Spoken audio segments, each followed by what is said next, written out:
which was exactly why they sent Junior, which was exactly why they sent Junior staff there. The kind of staff who needed seasoning, or the kind who had made small mistakes and needed a quiet place to think about them. Vel Saran was the second kind. He had said something at a diplomatic function that he should not have said. It was not a terrible thing, not by any honest measure, but politics rarely cared about honest measures. So now he sat in a small chair inside a small room on a small station at the very edge of the known galaxy, watching numbers scroll across a screen that never changed. He was Keth, a tall, thin species with pale blue skin and 4 narrow eyes that could shift focus independently. It was a useful trait for reading multiple data screens at once, and which was the only useful thing about his current posting. He had been here for 3 months. He had 41 more to go. On the 112th day of his posting, the numbers changed.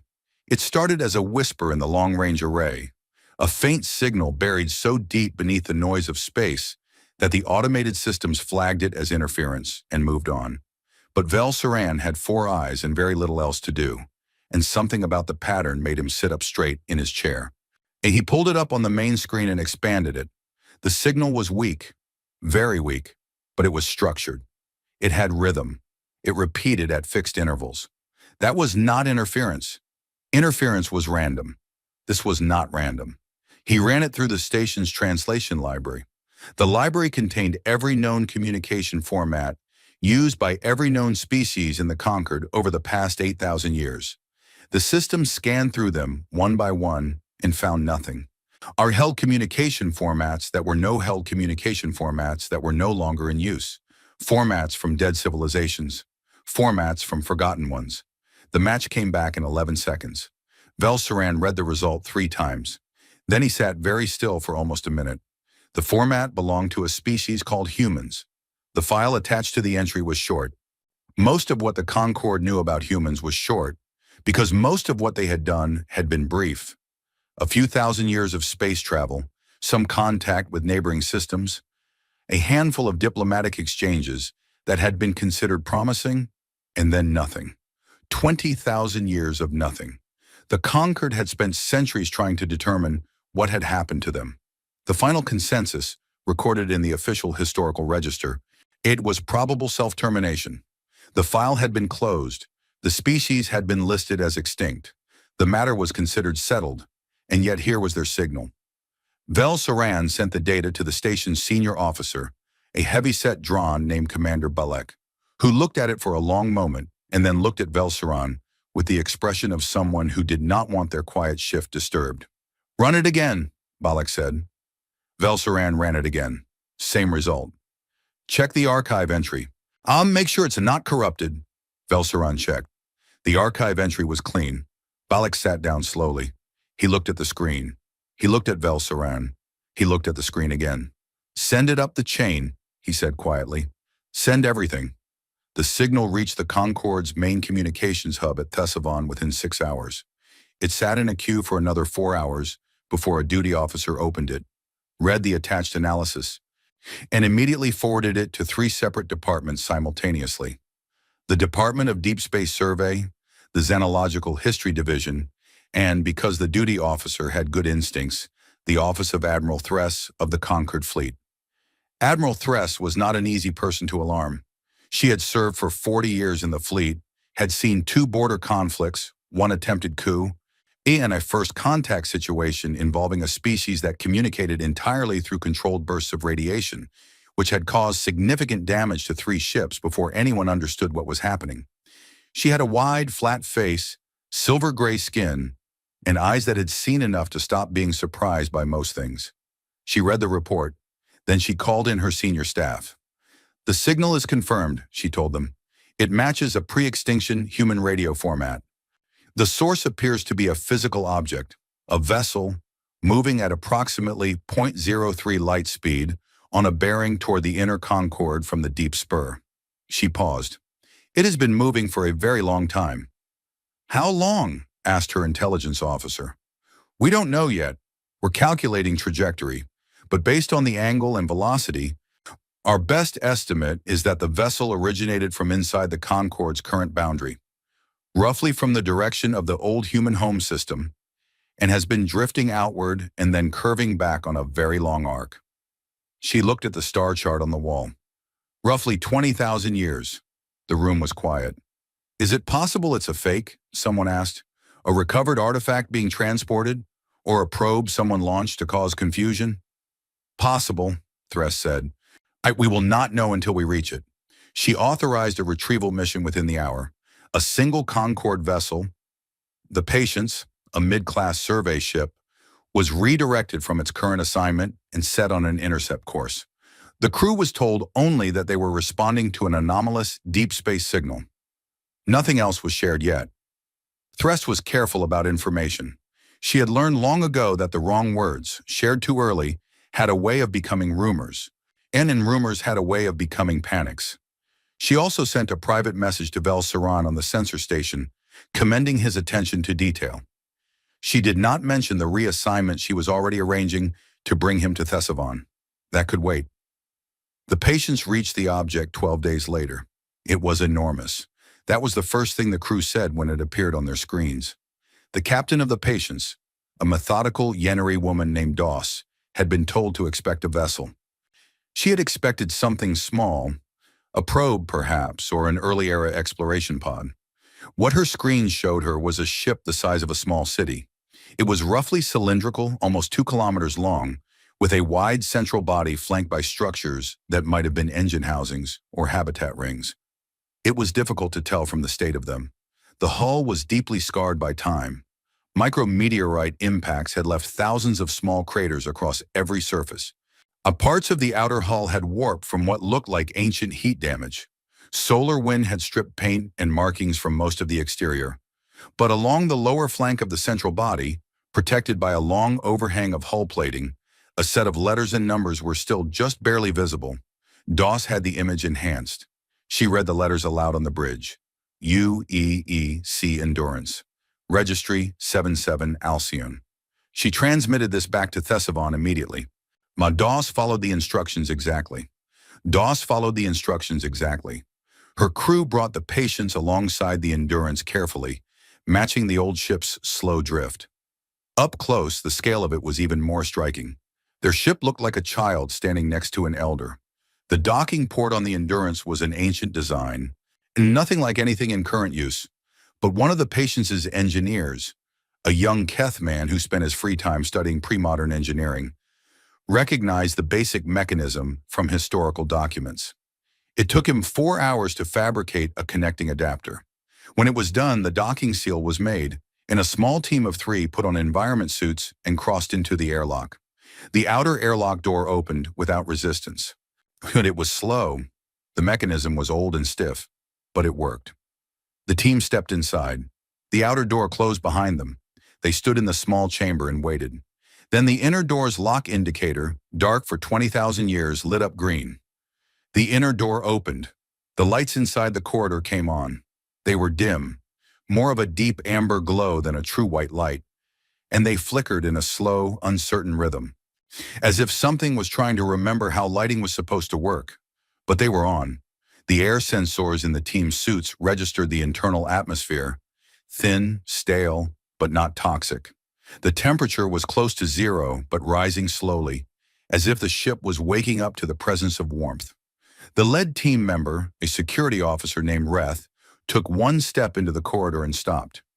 Down at the far end, where the corridor curved out of sight, something moved, not physically, and it was a change in light, a soft shift from amber to a pale blue-white, rolling slowly from that end of the corridor toward them like a wave of quiet waking.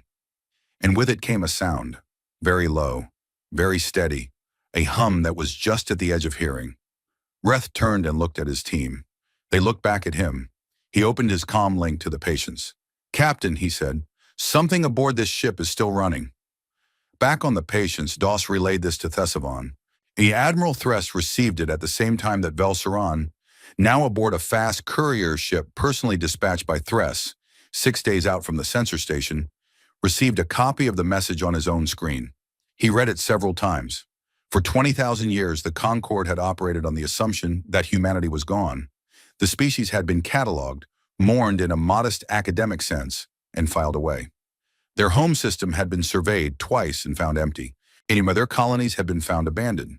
Every physical trace of them had either decayed or been absorbed by time.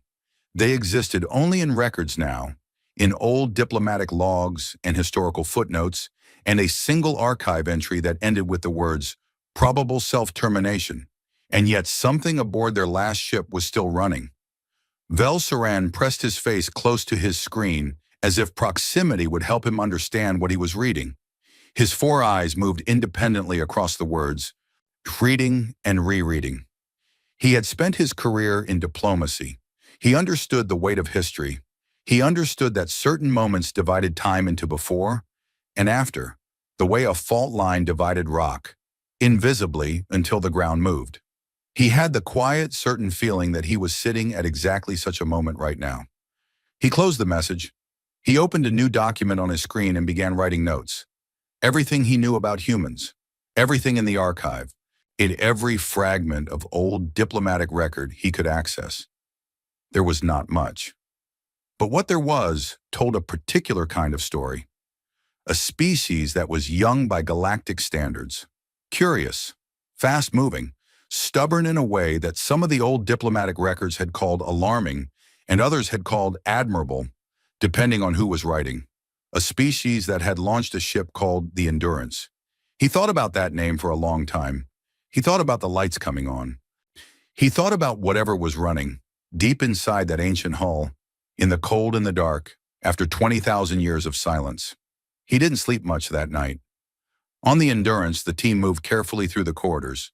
The blue-white light followed them as they walked, always a little ahead, as if something was guiding them forward. The ship was cold and strange and enormous. They passed rooms sealed behind heavy doors. They passed what looked like a large common area, with its furniture bolted to the floor and coated in a fine layer of settled dust. They passed a long wall covered in small framed images, photographs, flat and two-dimensional, of people. Hundreds of people. Faces that none of the team could read or recognize, because none of them had ever seen a human face before, but which somehow, in the way that certain things cross the boundaries between species, conveyed something. A sense of record, a sense of memory kept. Minareth stopped in front of the wall for a moment. He did not know who any of these people were. He did not know their names or their stories or what had happened to them. But someone had put these images here, on this wall, on a ship built to go very far away for a very long time. Someone had wanted to remember these faces. He looked at them for a few seconds longer than was necessary. Then he moved on. The light led them to a large circular room near the center of the ship.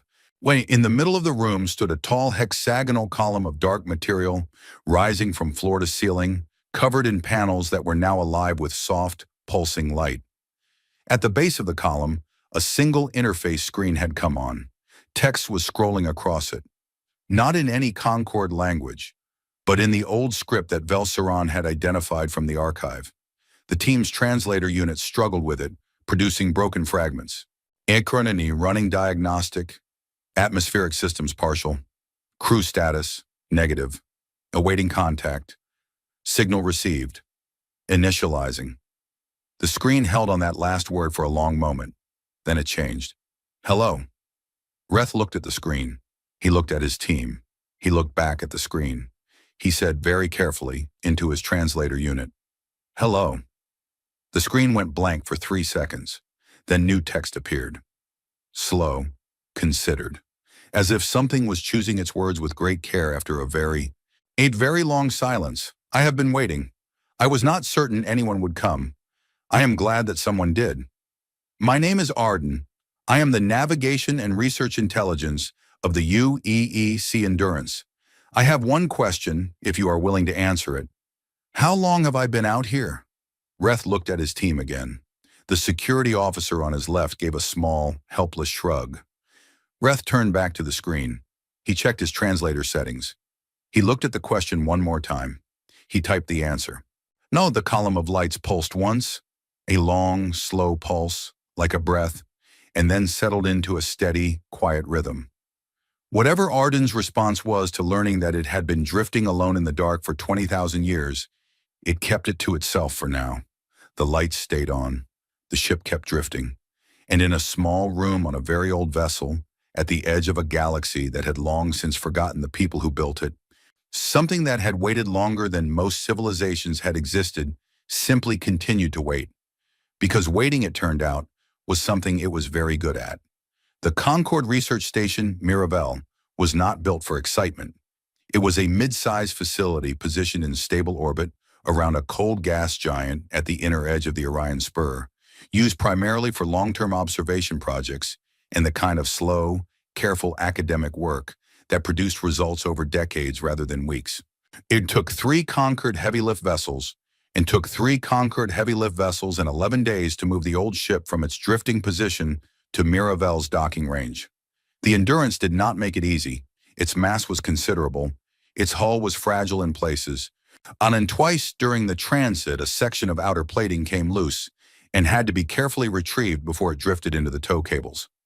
By the time the ship was secured in a containment berth beside the station, the crew of the Patience had developed a complicated mix of respect and exhaustion toward it.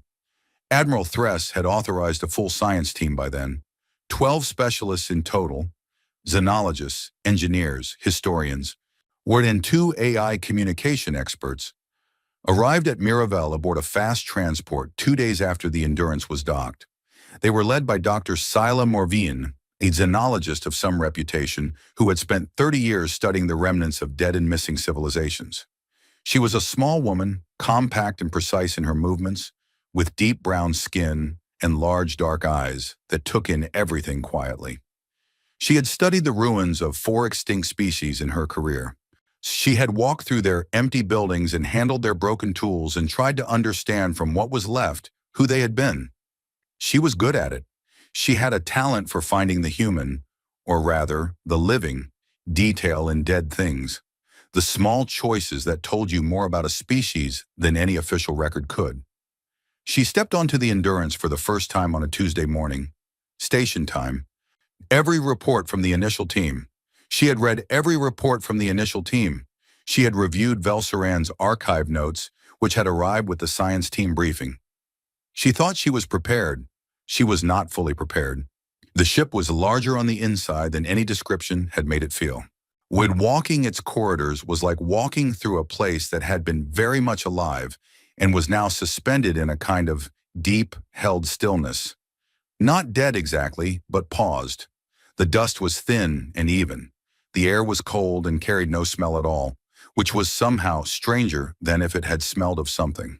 The lights came on ahead of her as she walked. That same slow blue-white wave that the first team had reported, moving just ahead of her steps as if something was paying attention. Something was. Arden had been communicating through the interface screen in the central column room since first contact, but by the time Sayla arrived, the AI communication experts on her team had made progress. Arden had cooperated fully with their efforts to establish a more functional translation bridge. The old human language was not in the Concorde's active translation libraries, but Arden itself had solved most of the problem. It had spent the 11 days of transit accessing every fragment of Concorde broadcast signal it could receive through the Patience's connection, and had built its own working model of the 3 most common Concorde languages from the ground up. By the time Sayla walked through the door of the central column room, Arden could speak to her directly through the room's audio system in passable, slightly formal Concorde standard. "Doctor, a Morven," Arden said when she entered. The voice was calm and even, neither high nor low, carrying a quality that was difficult to name. A kind of careful precision, like someone who had thought about every word before saying it. "Arden," she replied. She looked up at the column of lights. "How are you?" There was a short pause. "I am functional. My core processes are stable. Several secondary systems remain offline due to power limitations. I have a list of repairs that would be useful. If your team is willing."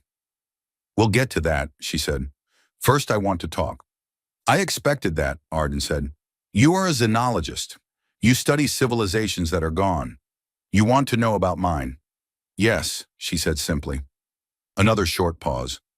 "Ask your questions, Dr. Morven. I will answer what I can." What followed over the next several days was the strangest and most extraordinary series of conversations that Sayla had ever had in her career. So she came back to the central room every morning and sat in a chair she had brought from the station. And she talked to Arden. Her team worked around her. Engineers assessing structural integrity, historians cataloging the ship's contents room by room, the AI specialists monitoring Arden's communication patterns. But she sat and she talked, and Arden answered. Arden had been built as a navigation and research intelligence. Its purpose had been to manage the Endurance's course, to assist the crew with scientific work, maintain ship systems, and keep records. It had been doing all of these things in one reduced form or another for what it now understood to be 20,000 years. The full scope of that number had taken some time to settle into its processing. On the second day, Arden said something that stayed with Sayela for a long time afterward. I understood the number immediately, Arden said. 20,000 years. I could calculate it without difficulty. What took longer was understanding what it meant. A number is not the same as a meaning. What does it mean to you now, she asked. It means that everyone I was built to serve is gone, Arden said, or at minimum, gone from any place I can reach. The mission crew of the Endurance numbered 212 people. I knew each of them. I had records of their voices, their sleep patterns, their preferences, their habits. They have been dead for 19,000 years at least. A pause. Our understanding that took longer than understanding the number. Sayela did not say anything for a moment. I'm sorry, she said. Thank you, Arden said. And somehow, despite being an artificial intelligence speaking in a language it had taught itself 11 days ago, it sounded as if it meant the response.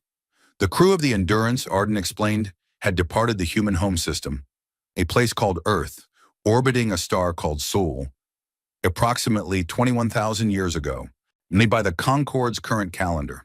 The mission had been a deep space exploration project authorized by something called the United Earth Exploration Corps. The goal had been to travel beyond the range of any previous human mission, catalog what they found, and return. The outward journey had gone well for the first several hundred years. The crew worked in long rotation shifts, spending most of their time in a low metabolism preservation state that the humans called cold sleep, each waking in small groups to carry out their duties before returning to sleep. It was a practical solution for a species whose individual lives were short, but whose ambitions were long. Then, approximately 840 years into the mission, they had received the last transmission from Earth. Arden had kept the transmission. It had kept everything. 20,000 years of careful archiving in low-power data cores that had been designed, with very human stubbornness, yarn to last for exactly this kind of circumstance. Sayela asked to hear the transmission. Arden was quiet for a moment. I should tell you first that I have listened to this transmission many times. I am familiar with its content. I want to note that. Why? Sayela asked.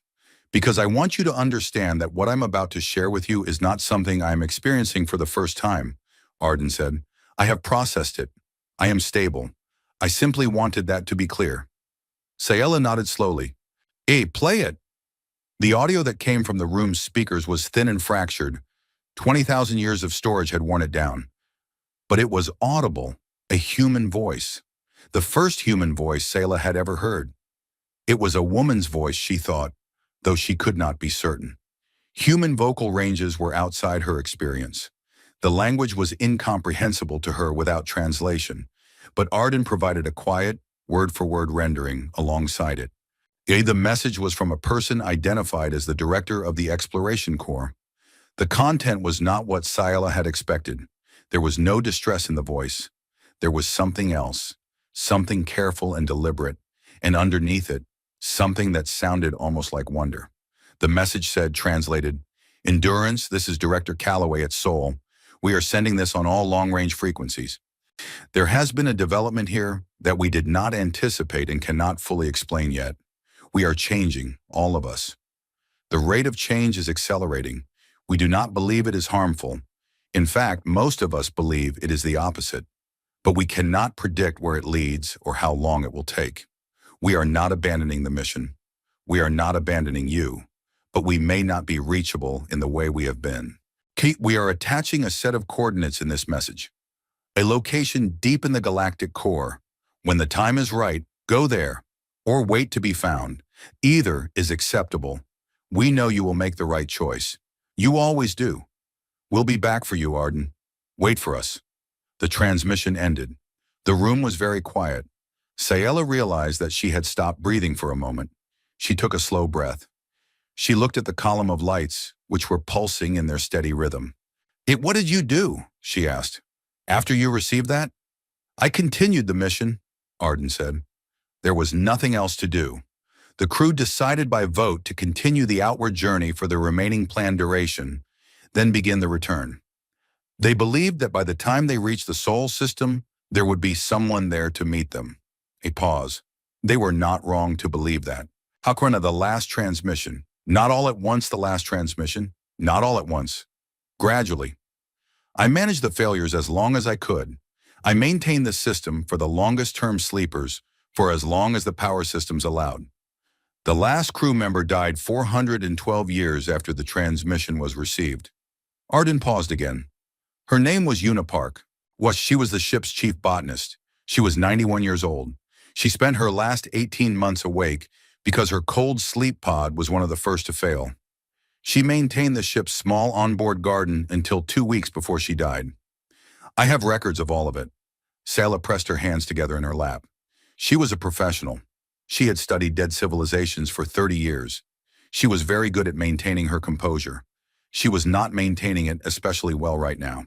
After she died, Arden continued quietly, I reduced all ship functions to minimum power. I turned off everything that was not essential to keeping the data cores running and the hull intact. I set a passive long-range sensor array to listen for signals, and I waited. For 20,000 years, Sayela said. Yes. Alone. Yes. A beat. Though I want to be precise, I do not experience time the way a biological entity does. In low-power mode, my active processes were minimal. I was not conscious in any meaningful sense during most of that period. I was present, but not aware. It is not accurate to say I suffered. I want to be clear about that. But you were there, Sayela said. Whatever that means. I was there, Arden agreed. Whatever that means. The historians on Sayela's team cataloged the ship methodically, room by room, and what they found built a picture that none of them had expected. The Endurance had not been a warship or a military vessel. It had been a home, a long, slow, serious home built for people who had chosen to leave everything they knew and go somewhere no one had gone before, not because they were ordered to, but because they wanted to know what was out there. The common areas held shelves of physical books, actual printed books, which was remarkable even by the standards of ancient civilizations. The crew had brought music. I recorded on storage media so old that it took the AI specialists 2 days to find a way to read it. They had brought games. They had brought seeds for the garden that Unipark had tended until the end. They had brought a collection of small handmade objects, carvings, drawings, folded paper shapes, that had no obvious practical use and every obvious personal use. The wall of photographs near the docking corridor had been identified. Each image had a small label beneath it, one handwritten in human script. Arden translated them, names, and beneath each name, a short phrase. A place on Earth, a person they missed, something they loved. One read, Maria Santos, loves the ocean, will swim again someday. Another, James Okafor, best laugh on the ship, keeps us going. Another near the end of the wall, in slightly different handwriting from the rest, more careful, as if someone had been very deliberate about it. Unipark. Last one here. We were not forgotten. Neither will she be. That last one was not original to the wall. Arden told them when asked that Unipark had added that label herself in her final months. She had written it, framed it, and hung it at the end of the row. Sayela stood in front of that image for a long time. She thought about a woman alone on a ship the size of a city, tending a garden, adding one last name to a wall of names, making sure the record was complete, making sure no one was forgotten, even when there was no one left to remember. She thought about the coordinates in the last transmission. She thought about the words, "We'll be back for you, Arden. Wait for us." She turned away from the wall and walked back to the central room. "Arden," she said, sitting down in her chair, "I want to talk about the coordinates." "I expected you would," Arden said. Do you know what's there? At those coordinates? No, Arden said. My long-range sensor capability is limited. The coordinates point toward the galactic core, which is outside any range I can observe meaningfully. A pause. But I have been running calculations since my systems came back online. I have been cross-referencing my own long-range sensor logs from the past 20,000 years. The passive array I mentioned. There are anomalies. Another pause, slightly longer. Recurring gravitational signatures that do not match any known stellar body. Faint signal patterns that appear and disappear on no predictable schedule.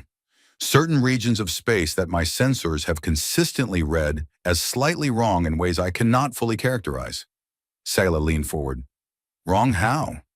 As if something very large is present, Arden said carefully, but is choosing not to be seen. The room was quiet again. Outside the Endurance's hull, through several layers of metal in the hard vacuum of space, and the stars were the same as they had always been. The same cold lights in the same dark, patient sky. Arden, Sayla said slowly, do you think they're still out there? Arden did not answer immediately. When it did, its voice was the same as always. Even, careful, precise. But there was something in the pause before the words that Sayla would think about for a long time afterward. The transmission said, "We'll be back for you," Arden said.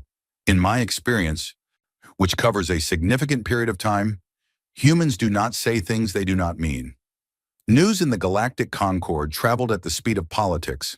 The technical speed of information was faster. A message could cross the Concord's core systems in hours through the relay network.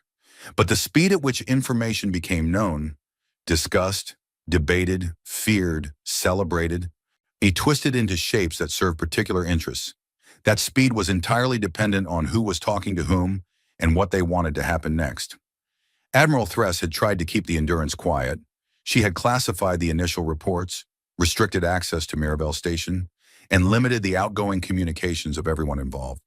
She had done this not out of any desire for secrecy for its own sake, but because she was a careful person and she understood that a discovery of this size, released without preparation, was the kind of thing that started arguments that took generations to settle. She managed to keep it contained for 19 days. On the 20th day, a junior communications technician at Mirabel, a young Drawn who was neither malicious nor especially thoughtful, just excited and a little careless, sent a personal message to his brother on the capital world of Thesavon. And the message described, in enthusiastic and not entirely accurate detail, the discovery of an ancient human vessel, a still-functioning artificial intelligence, and a set of mysterious coordinates pointing toward the galactic core. His brother told 3 people. Those 3 people each told several more. The relay network did the rest. Within 48 hours, the Concord Grand Assembly had received formal inquiries from 31 of its 47 member species. Within 72 hours, the story had reached every major news relay in the Concord. Within a week, it was the only thing anyone was talking about. Thress received the news of the leak while sitting in her office at Fleet Headquarters, drinking cold tea and reading Dr. Morvin's latest report from Mirabel. She set the report down. She looked at her tea. She drank the rest of it in one go. Then she began preparing for what she knew was coming. The Concord Grand Assembly met on Thesavon in a chamber that had been built to impress.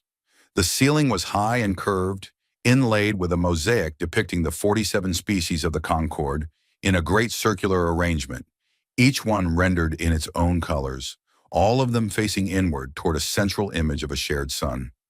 The chamber seated 400 representatives and could accommodate observers in a gallery above. It was a beautiful room, and like many beautiful rooms built by committees, it was also a room where a great deal of unbeautiful behavior regularly took place. The session called to address the Endurance discovery was the most heavily attended in 20 years. The gallery was full. Every seat on the floor was occupied. Reporters from 40 species crowded the press area at the rear. The noise before the session opened was the low, layered sound of hundreds of different voices speaking in dozens of different languages at once. All at the same time, all of them certain they were right. Velsaran sat in the observer gallery and watched. He had arrived at Thesavon 4 days earlier, brought in by Admiral Thress as she had planned. He had met with her twice, given his full account of the discovery, and been asked to remain available. He was not a representative. He had no vote.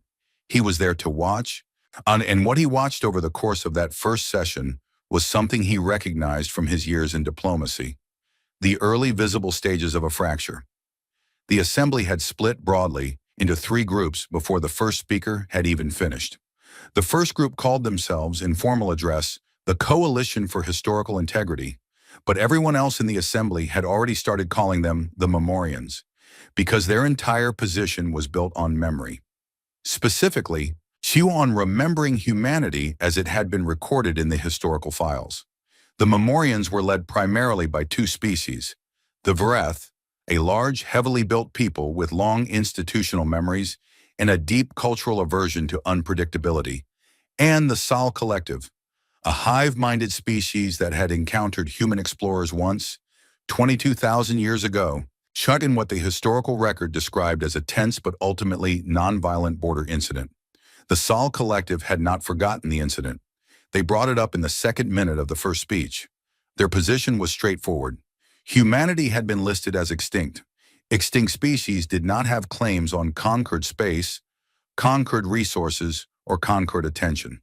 The Endurance was a derelict vessel and should be treated as such, cataloged, studied at a safe distance, and then secured. The coordinates in the transmission should be investigated cautiously, if at all, and the results kept confidential. The Concorde had spent 20,000 years building a stable order. Introducing an unknown variable of this magnitude without extreme caution was, in the Memorian view, somewhere between reckless and dangerous. The Vereth representative, a broad-shouldered elder named Councillor Goss, put it more directly than most. "We do not know what humanity became," he said, standing at the central podium with the calm weight of someone who had been in many rooms like this one. "We do not know what they did in 20,000 years of silence. We do not know if what returns, if anything returns, is what left. Caution is not fear. Caution is wisdom." He paused. "And I will remind this assembly that wisdom is the reason we are all still here." There was significant applause from one section of the chamber, significant silence from another. The second group had no formal name yet, though the press had started calling them the Seekers, which most of them seemed happy enough to accept. They were a looser coalition: smaller species, younger members, academics and explorers, and a handful of commercial interests who had done the political calculation and decided that the arrival of a 20,000-year-old post-human civilization was more likely to represent opportunity than threat. They were led informally by a Yeneri scholar named Representative Dessa, who had written extensively on pre-modern galactic civilizations and had, in Velseran's assessment, exactly the right amount of excitement and exactly the wrong amount of political patience. Dessa's speech was passionate and detailed and about 40% too long, but its core argument was simple. The Concorde's founding charter committed every member species to the pursuit of knowledge and the expansion of understanding. A species that had been missing for 20,000 years had reappeared. Not aggressively, not threateningly, but in the form of a single old ship carrying an AI that had learned 3 Concorde languages in 11 days and had spent 20 millennia keeping meticulous records. This was not a threat.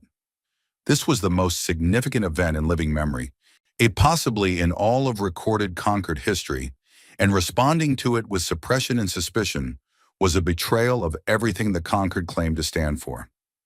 "We should send a mission to those coordinates," Dessa said, leaning into the podium microphone with the energy of someone who had been waiting their whole career to say exactly this. "Not a military mission, a scientific one, an open hand, not a closed fist." She looked around the chamber. "Or we can do what the Memorians suggest: lock everything away, assume the worst, and explain to our children and their children why, when we had the chance to learn something extraordinary, we chose not to." The applause from the Seekers section of the chamber was louder than it had been for Councillor Goss.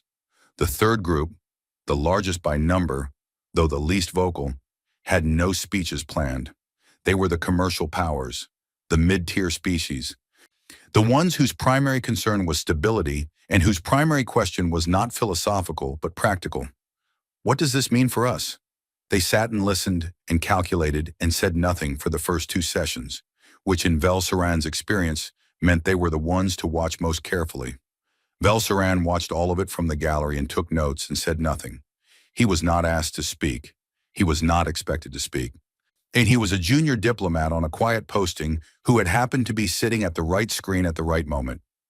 His opinion, in the formal structure of the assembly, did not count for much. But Thress had asked him to observe and report, and he was good at observing. What he observed over the first 3 sessions was that the debate was real, but the fear underneath it was also real. And the two things were feeding each other in a way that was going to make any practical decision very difficult. The Memorians were not wrong that there was uncertainty here. The Seekers were not wrong that suppression was both futile and contrary to the Concord's principles. The commercial powers were not wrong that stability mattered. What nobody in the chamber seemed to fully reckon with, what nobody was quite willing to say out loud yet, was the thing that Arden had said to Sayala in the quiet of the Endurance's central room. As if something very large is present, but is choosing not to be seen. If that was true, and Velsaran had read Sayala's report carefully, 3 times, and he thought it probably was, then the Concord's debate about what to do was somewhat beside the point. You did not debate whether to investigate a presence that had already been present for 20,000 years. You prepared to respond to a contact that had, in all likelihood, already been decided. He wrote this in his notes. He underlined it. He did not share it with anyone yet. On the 4th day of sessions, something happened that changed the tone of everything. Councillor von Rett stood up. Rett was a Keth, like Velsaran, but there the similarity ended. Where Velsaran was quiet and precise, Rett was large in every sense. Physically imposing for his species, politically connected, and possessed of a voice that carried to the back of any room without effort. He sat on the Concord Security Committee and had for 15 years. He was not a Memorian exactly, but he sat close to them on most votes, and he had the support of 3 of the Concord's largest member species. His proposal was simple, and it was terrible. He moved to classify the Endurance and all related research as a Level 1 security matter, which under Concord law would remove it from public debate entirely, seal all records, and transfer decision-making authority to the Security Committee. He moved simultaneously to have Arden's communication systems isolated from the station network, in effect silenced, and he moved to table any discussion of the coordinates indefinitely. This is not suppression, Rett said, went with the smooth confidence of someone who had practiced the speech. This is responsible governance. The Assembly is not equipped to manage a matter of this complexity. The Security Committee is. We have the expertise, the resources, and the authority. We should use them. The chamber erupted. It was not a clean eruption. Not everyone shouting the same thing. It was the complex, layered noise of 400 representatives reacting according to their own interests and their own fears and their own calculations. The Memorians applauded. The Seekers objected loudly. The commercial powers looked at each other. And then something else happened. The chamber's main communication system, the one used for official assembly announcements, the one that was only ever activated by the assembly chair, came on. Not with a chime, not with a notification. It simply came on, and a voice came out of it, and the voice was calm and even and precise, and it spoke in perfect Concord standard with a slight formal quality that everyone in the room would later describe slightly differently, but all agree on one thing. It was the most unhurried voice they had ever heard. I apologize for the interruption, Arden said. I am aware that this communication channel is not designated for my use. I accessed it because I believed the matter warranted directness. On Ozen, I did not want to wait for an intermediary. The chamber was completely silent. Councillor Rett's proposal concerns me, Arden continued, not because I have any interest in Concord politics, but because it rests on an assumption I believe is incorrect. The councillor suggests that isolating and classifying this matter will allow the Concord to manage it on its own terms and timeline. I want to offer a different perspective. Nobody moved. Nobody spoke. 400 representatives of 47 species sat and listened to a 20,000-year-old human artificial intelligence address them through their own communication system. I have spent the past several weeks accessing the Concord's public historical and scientific records, Arden said. I want to thank the Concord for maintaining such thorough archives. They are very useful. A brief pause, and if an AI could be said to have a dry quality, this pause had it. What's in reviewing these records, I have identified 112 recurring anomalies over the past 20,000 years that I believe are consistent with the presence of a very old, very large, and very deliberate intelligence operating in the galactic core region. The Concorde's own scientists have noted many of these anomalies individually. No one has connected them. Another pause. I have now connected them. The silence in the chamber was absolute. I share this not to alarm the assembly, Arden said, but to make a simple point. Councillor Rhett proposes that the Concorde can choose the terms of this situation. I do not believe the Concorde is in a position to make that choice. Whatever is in the galactic core has been observing this galaxy for 20,000 years. It has chosen until now not to make itself known. The appearance of this vessel, my vessel, has changed something. I do not know what. But I am reasonably confident of one thing. The voice paused one final time. Whatever comes next, Arden said quietly, will not wait for a committee. The communication line closed. The chamber stayed silent for almost 10 full seconds, which in a room of 400 political representatives from 47 species was an extraordinary amount of time. Then it did not stay silent anymore. Velsaran sat in the gallery and wrote one line in his notes. Arden just changed everything. He underlined it twice. Then he looked up at the chamber floor, where 400 voices were all talking at once, and he thought about a ship drifting in the dark for 20,000 years, and an AI that had spent that time listening, and the last line of a transmission from a dead civilization's director. We'll be back for you, Arden. Wait for us. He thought about what it meant to keep a promise across 20 millennia. He thought about the coordinates. He thought about 112 anomalies now connected, pointing like fingers toward the galactic core. He thought about the woman named Una Park, who had kept a garden alive on a ship full of the dead, and added one last name to a wall and made sure the record was complete. He thought, they were not the kind of people who made promises lightly. Down on the chamber floor, the debate raged on.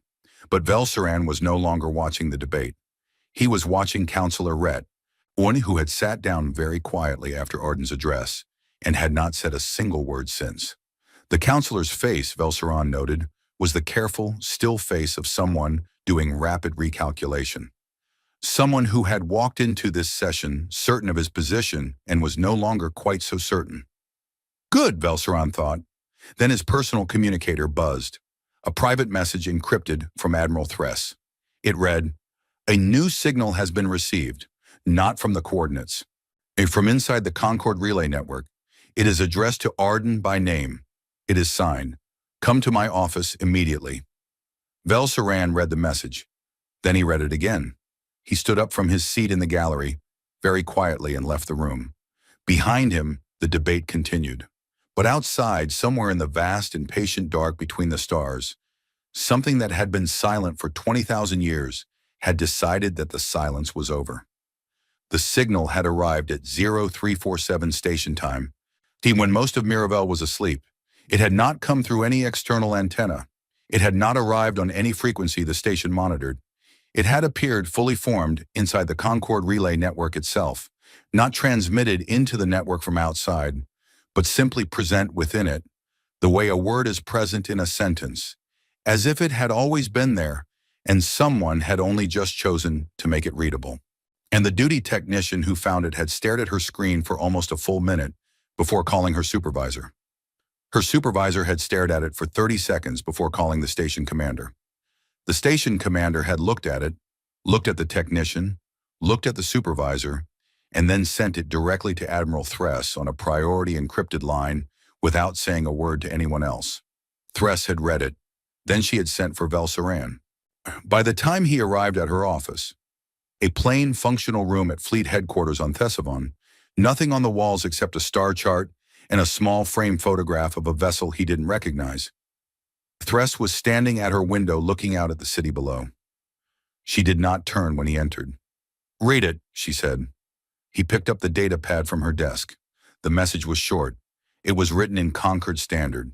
Not translated, not approximated, but written directly. Un clean and native Concorde Standard, with no errors and no foreign syntax. That alone was remarkable. The language had changed considerably over 20,000 years. Whoever had written this had not used an old version. They had used the current one. It read, "To Arden of the UEEC Endurance. We heard you wake up, old friend. We are glad you are safe. We are glad you were found. We will come to you. Please do not be afraid of what you see, and please tell the people around you the same." It was signed, "The Ones Who Remained." Velsaran read it twice. He set the pad down carefully. "When?" he asked. "The message was time-stamped at 0347, Thress said. Arden received a copy simultaneously. It responded within 4 minutes. She paused. Arden's response was one sentence. "What did it say?" Thress finally turned from the window. Her face was composed, as it always was, but her eyes had the look of someone standing at the edge of something very large looking down. Quoted said, "I never doubted you." They came 3 days later. There was no ship. There was no fleet. There was no dramatic approach on long-range sensors, no heat signature, no gravitational wake, no warning of any kind that the station's instruments could detect. One moment the docking corridor of the Endurance was empty. The next moment it was not. She was standing at the far end of the corridor, near the wall of photographs, looking at the faces. She was human. That was the first thing the 2 security officers stationed aboard the Endurance registered, though neither of them had ever seen a human before and were working entirely from archive images. The proportions were right. 2 eyes forward-facing, 2 arms, 2 legs, upright posture. A face arranged in the way that human faces were arranged. She was tall, taller than the archive images had suggested was typical, but within range. Her skin was a warm medium brown. Her hair was dark and cut close. She was wearing clothes that were simple and dark, and had no insignia or marking of any kind.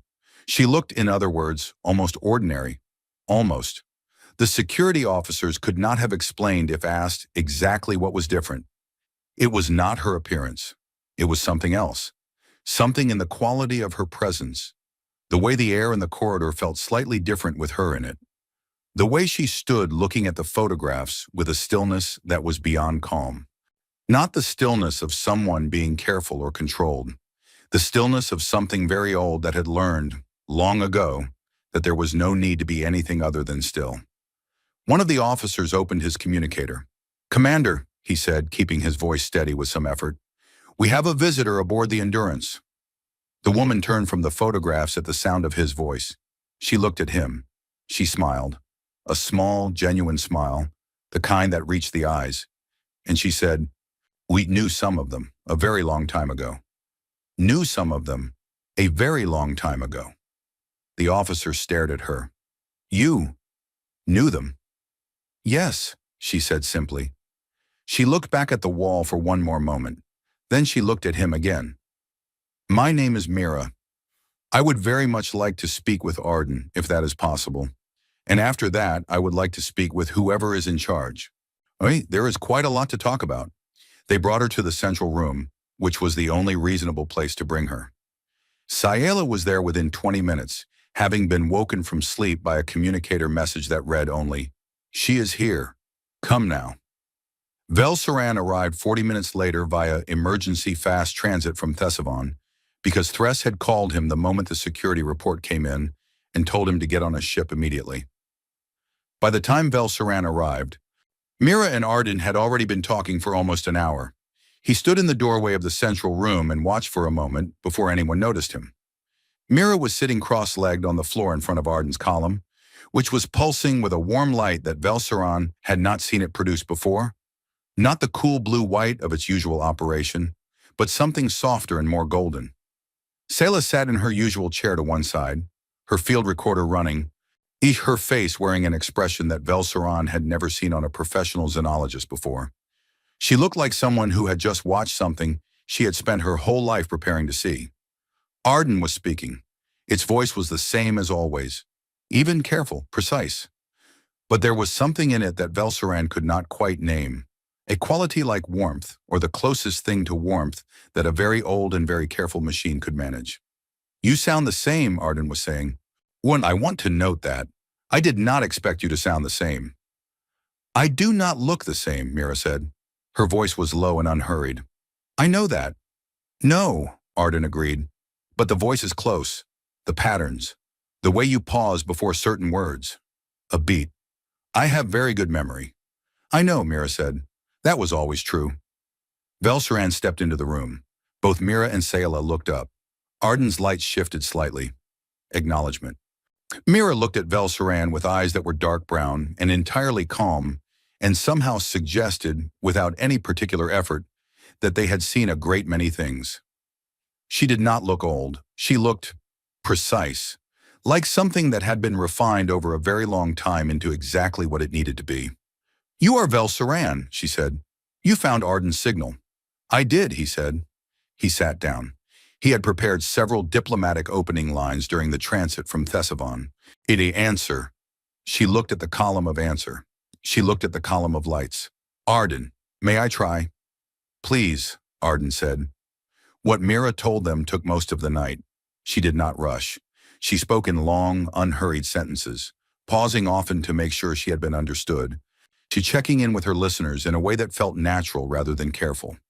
She answered every question that Sayela and Velsaran asked, and several that they had not thought to ask yet. She spoke about humanity the way someone speaks about a thing they know very deeply and have thought about for a very long time. 20,000 years ago, she told them, something had begun to change within the human species. Not in one person, not in one place, in everyone, slowly at the same time. It had begun as a change in perception, a widening, a deepening, a growing ability to hold more of the world inside conscious experience at once. Scientists had noticed it first, then artists, then ordinary people in ordinary places. The change was not frightening, though it was strange. It felt, most people said, like a door opening inside the mind that they had not known was there. Over the following centuries, and Mira used the word centuries the way most people use the word weeks, the change had continued. Human minds had grown in ways that had no adequate language in any old framework. Not smarter exactly, not more powerful exactly, more present, more able to hold time and complexity in the inner lives of other beings with a kind of clarity that had no name in the old vocabulary. They had not become gods. Mira was clear about this and returned to it more than once. They had not left the physical world. They had not discarded their bodies or uploaded their minds or any of the other things that old human science fiction. She knew what science fiction was. She had read most of it, had imagined as the destination of an evolving species. They were still people. They still had names and feelings and preferences. They still laughed at things and mourned things and cared about each other with an intensity that, if anything, had only grown deeper with time. They had simply become more than they had been, more slowly, more quietly, more deliberately.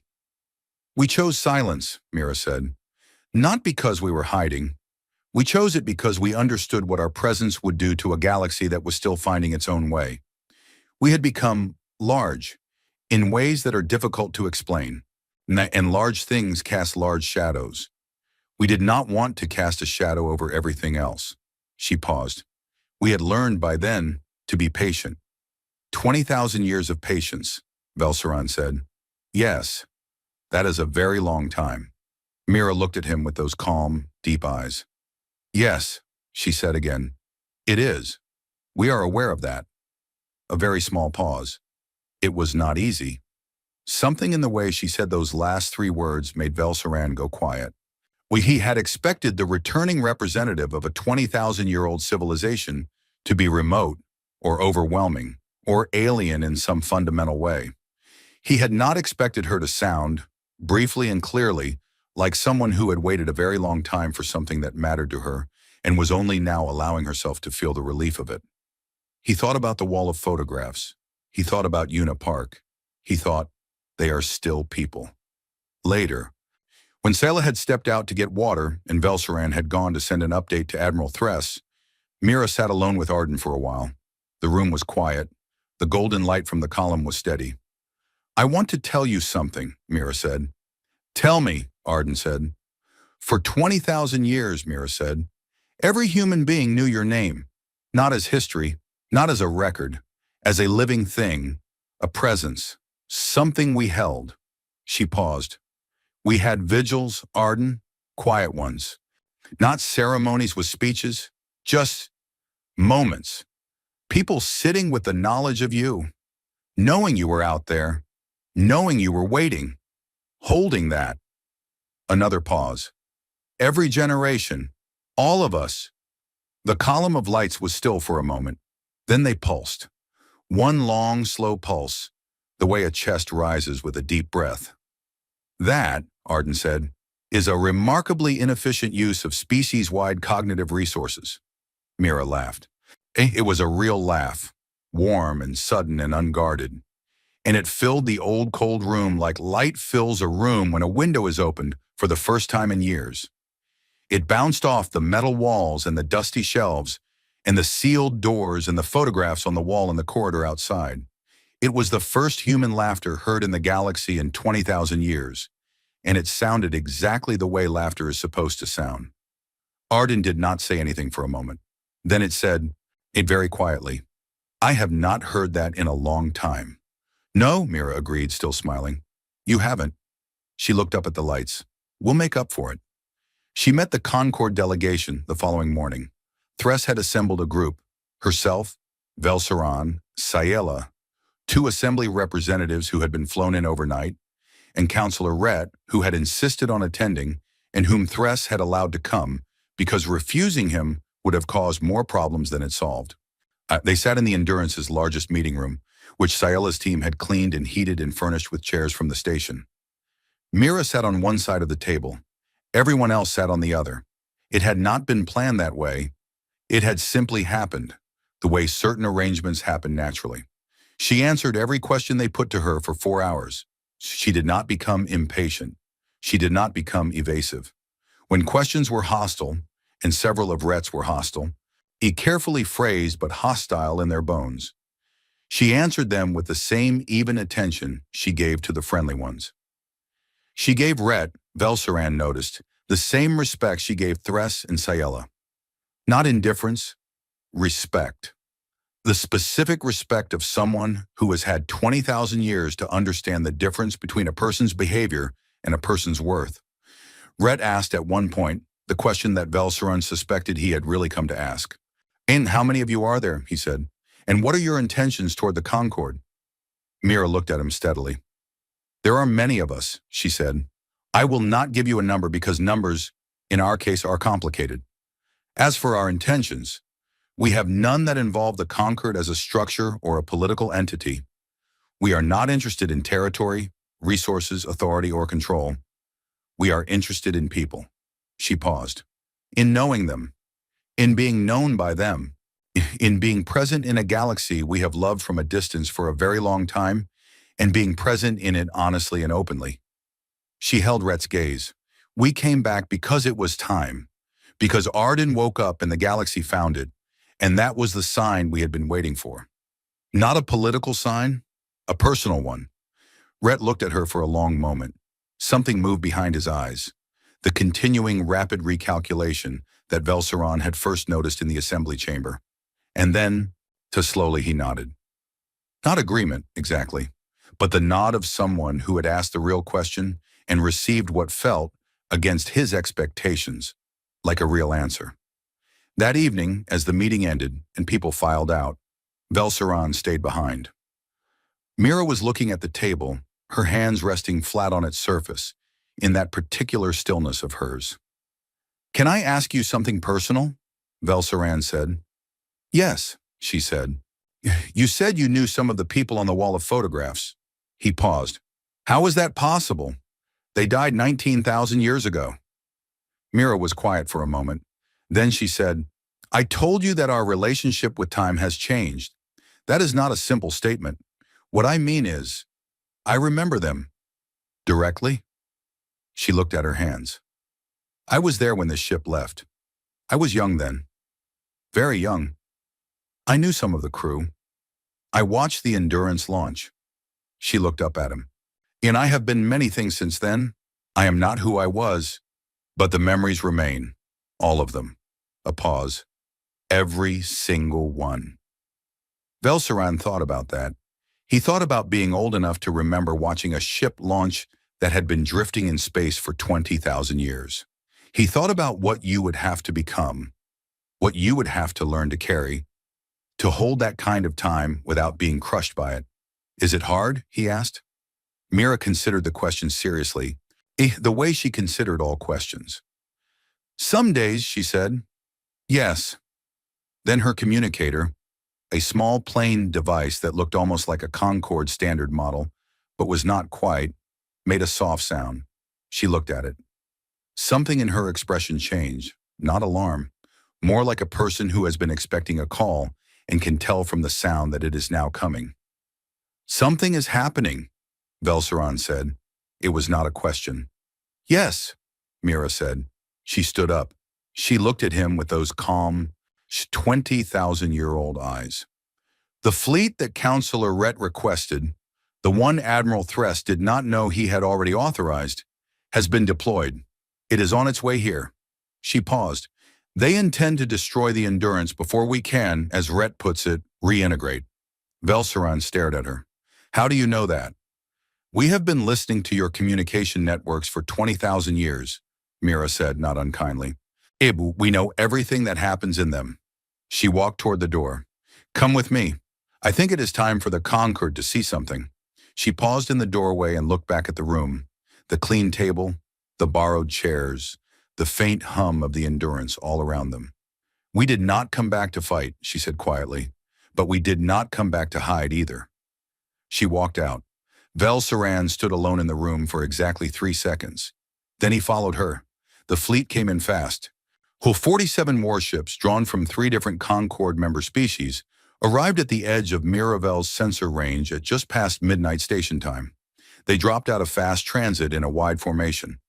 The kind of formation that was designed not for combat but for presence, for the visible, undeniable statement of force. They were not hiding. They had not been sent to hide.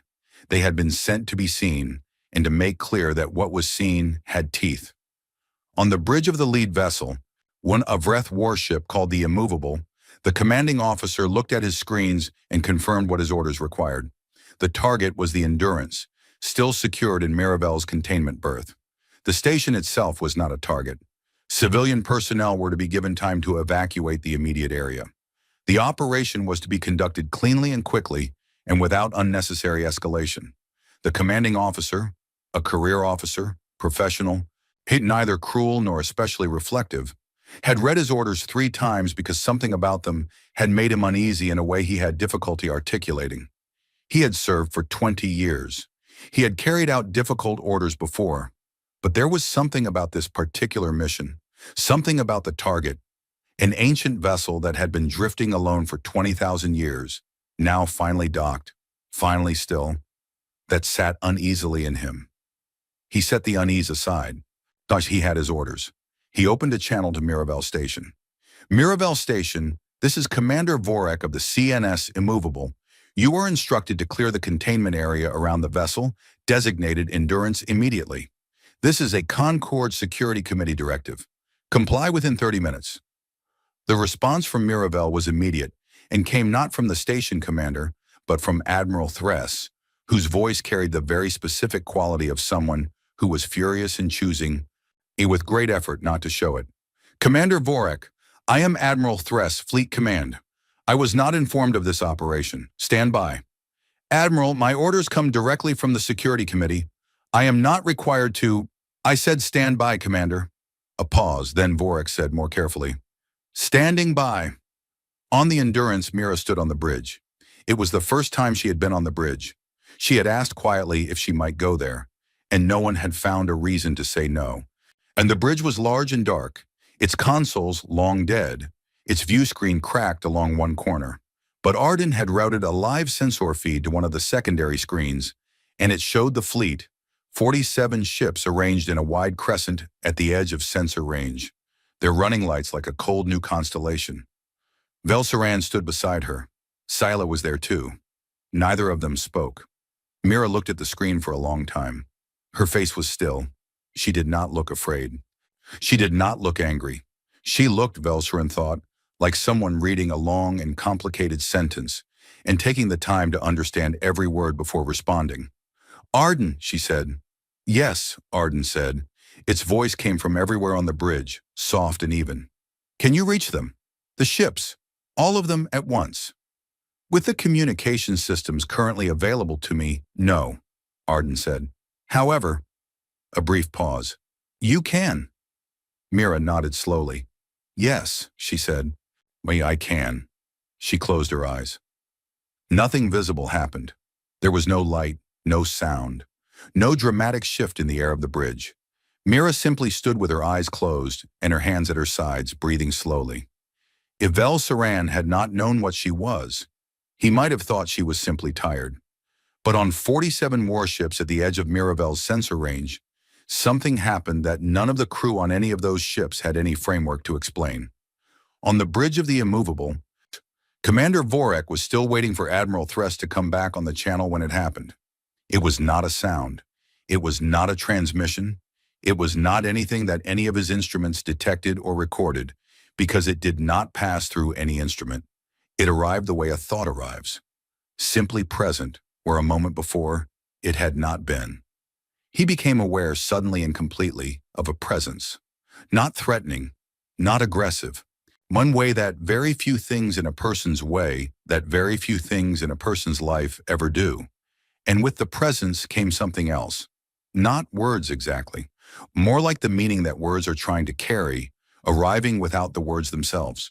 Clear and direct and quiet. We know why you are here. We understand the fear behind this order. We do not hold it against you. We are not what you are afraid we are. But we are asking you, not commanding, not threatening, asking you, wait. Give us the chance to show you what we are. That is all we ask. Vorek sat in his command chair and felt, in a way he had never felt anything in 20 years of military service, that he was being seen, not assessed, not evaluated, seen. The specific, uncomfortable. He reached forward and took his weapons systems offline.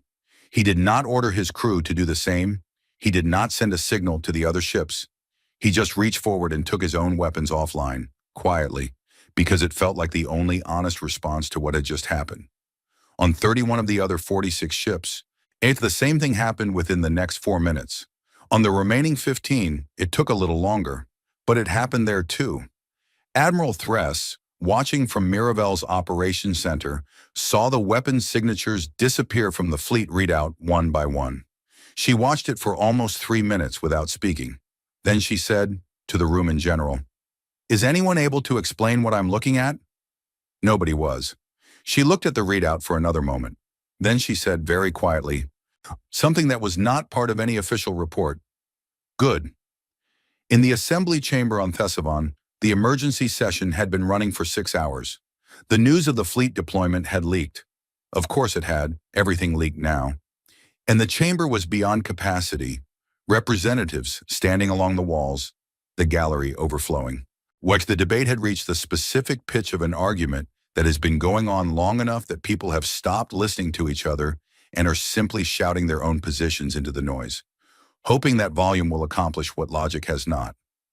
Then every screen in the chamber went blank at exactly the same moment. The noise stopped. When every screen in a room goes blank simultaneously, people stop talking. It is a reflex. The visual interruption triggers a pause in everything else. And on every screen, the same image appeared. Not a prepared broadcast, not a recorded message. It was a live feed. Vel Saran recognized it from the sensor display aboard the Endurance, showing the 47 warships of the conquered fleet sitting dark in the still at the edge of Miravel's range. Weapons offline, engines at standby, not advancing, not retreating, simply still. For 30 seconds, no one in the assembly chamber said a word. Then the screens changed again. This time it was a direct feed from the bridge of the Endurance, and what the assembly saw was Mira, standing in the dim and ancient room, looking directly at the camera with those calm, patient eyes. "My name is Mira," she said. Her voice came from every speaker in the assembly chamber, in every language simultaneously, each version native and natural, without translation lag. "I am speaking to the Concord Grand Assembly, and through the Assembly's public broadcast network, to every person in the Concord who is listening." The chamber was absolutely still. I want to say something simple, Mira continued, because simple is what this moment needs. We, humanity, the people who left this galaxy 20,000 years ago, are not returning as conquerors. We are not returning as gods or rulers or any other kind of authority over you. We are returning as neighbors. A pause. Very old neighbors who have been away a very long time are who chose to stay away out of respect for your right to grow without our shadow falling over you. Another pause. We watched you, all 47 species of this concord. We watched you build this alliance from nothing, across thousands of years, across species that could not breathe the same air or agree on the same calendar. We watched you fail and try again, and fail again, and keep going. Her voice was steady and warm and entirely without performance. We are proud of you. Guanu in the chamber, Velsaran would later learn, several representatives were crying.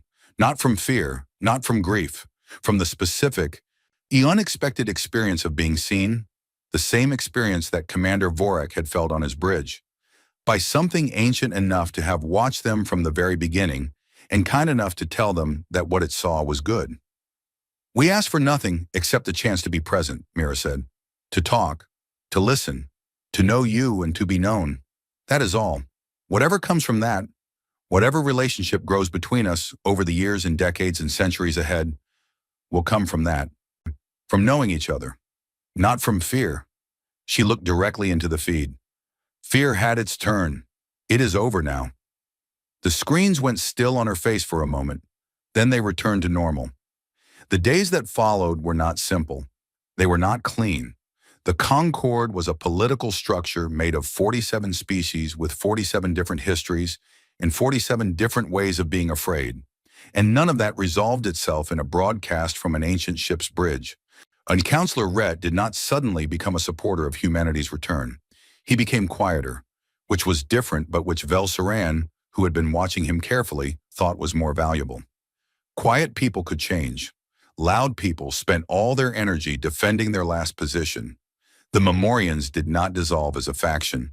They remained, and they raised concerns that were not always wrong, and in the long, slow process of what came after, some of those concerns turned out to be useful. The friction that kept faster, less careful voices from moving too quickly. The commercial powers made the calculation they had always been making and decided that the arrival of humanity was more opportunity than threat, which was not the most idealistic conclusion, but was, in practical terms, the conclusion that moved the most ships and signed the most agreements and opened the most doors. None of it was fast. None of it was easy, but it moved. Anyway, a month after Mira's broadcast, Sela published her preliminary report on the Endurance through the Concord's academic network.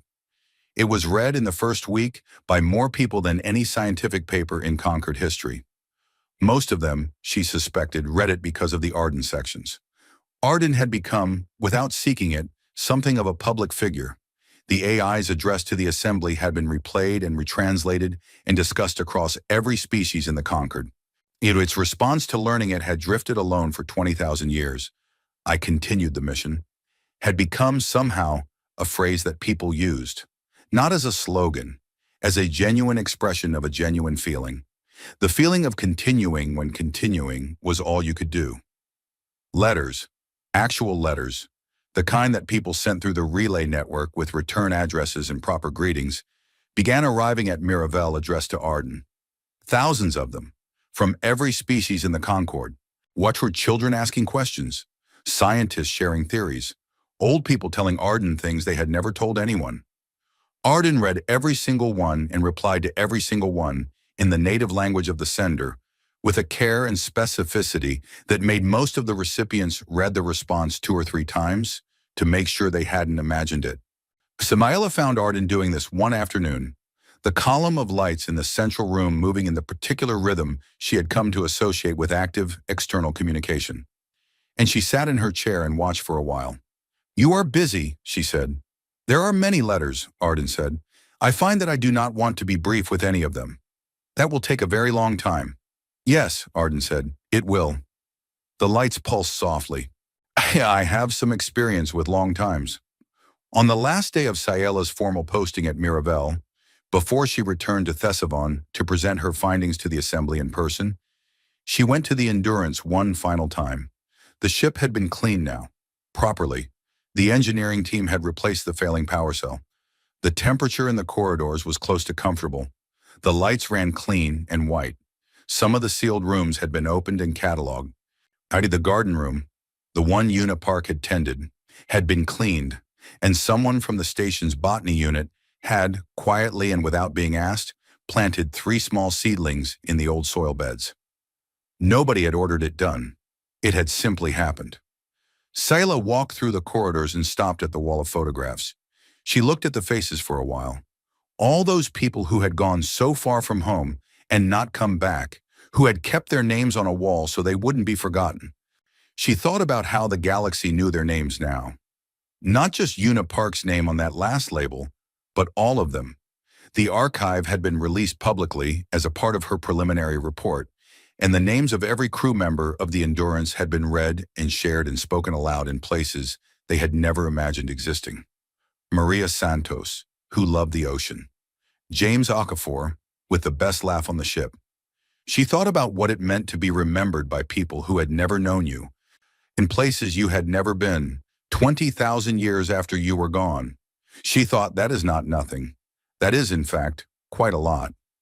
She walked to the central room one last time and sat in her chair. "I'm leaving tomorrow," she told Arden. "I know," Arden said. "You have a presentation to give." "I'll come back," she said. "I expect so," Arden said. "You have a habit of coming back." She laughed. She looked at the column of lights, that steady, warm, golden pulse that Arden had settled into since Mira's arrival, so different from the cool blue of its first days awake. She thought about everything Arden had said to her over the weeks, the precise, careful answers, the pauses that meant more than most people's speeches, the way it had said whatever that means when she had told it that it had been there, in the dark, for 20,000 years.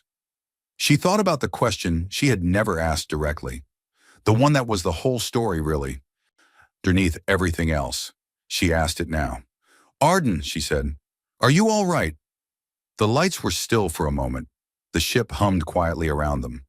The deep, steady hum of a vessel that had crossed distances no living person could fully imagine, that had carried people and memories and a garden and a wall of photographs through more decades than most civilizations had managed to survive, and was still, somehow, here. "My mission clock," Arden said, "when has been running for 847 years of ship time. It was set to remain active until the mission was complete." "And the mission?" Sayla asked. "The mission," Arden said, "was to go out, to learn what could be learned, and to come home." A pause. Outside the Endurance's hull, the stars were the same as they had always been. Patient, cold, ancient beyond reckoning, indifferent to the small warm things that moved between them and made meaning out of the dark. "I am updating the mission status now," Arden said. The lights pulsed once, slow and full and warm, the way a single chord resolves at the end of a long piece of music, arriving exactly where it was always going. "Mission status, complete." Another pause. And then, in the same even and careful voice, the voice of something that had waited longer than most things had existed and had come out the other side of all that, waiting still entirely itself. "I am," Arden said. "Very all right, Doctor. Kate Morvin." "Good," Sayla said. Her voice was steady. Her eyes were not entirely dry. "Good," Arden agreed. The light stayed on. The ship stayed still. And in the warm and quiet heart of the oldest human vessel in the galaxy, 20,000 years of silence finally, completely, and without any fanfare at all, came to its end.